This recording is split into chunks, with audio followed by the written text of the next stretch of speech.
शहरांमध्ये येणारी जी माणसं आहेत ती थांबत नाहीयेत, गाड्या थांबत नाहीयेत. हे आपण कुठे नेणार आहोत सगळं प्रकरण? आणि आज मागे हीच गोष्ट मी मुख्यमंत्र्यांना भेटून सांगितली होती, आठवतं तुम्हाला? त्याच्यानंतर मी पत्रकार परिषद घेतली होती. तीच गोष्ट मी आता त्यांच्या कानावरती घातली. ही गोष्ट त्यांनी लगेच ताबडतोब त्या भूषण गगरांना फोन करून त्यांनी सांगितलं की काय करायला पाहिजे ते सगळं करा.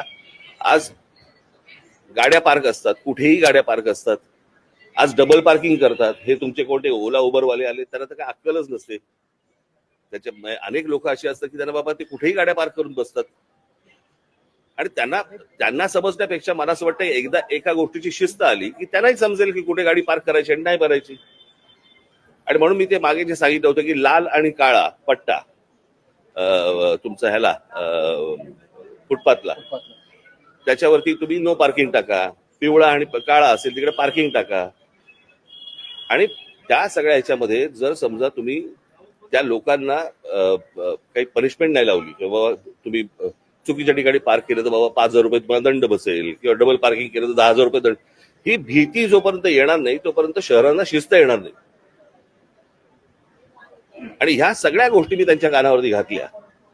परंतु आपल्याकडे कसं होतं, या सगळ्या गोष्टी सांगितल्या तरी आपल्याकडच्या लोकांचा विश्वास बसत नाही. नाही नाही काहीतरी असणार, ह्याच्यामध्ये पण काहीतरी असणार. मग तुम्हाला काय चर्चा करत बसा. मी जो गेलो होतो ह्या गोष्टींसाठी गेलो होतो. त्यांच्याकडे ते सगळे परत अख्खी फाईल दिलेली आहे, ती संपूर्णपणे त्यांनी त्या गगरांकडे पाठवली आहे.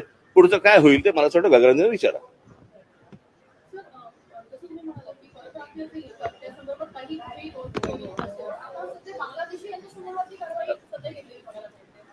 प्रश्न असा आहे ना की या सगळ्या गोष्टींचा विचका झालेला आहे. आपल्याकडे कुंपणच शेत खातंय. या सगळ्या लोकांना आधार कार्ड आणि रेशन कार्ड आणि सगळ्या गोष्टी कार्ड देणारी माणसं इथलीच आहेत ना. त्यांच्यावर कारवाई कोण करणार? माणसं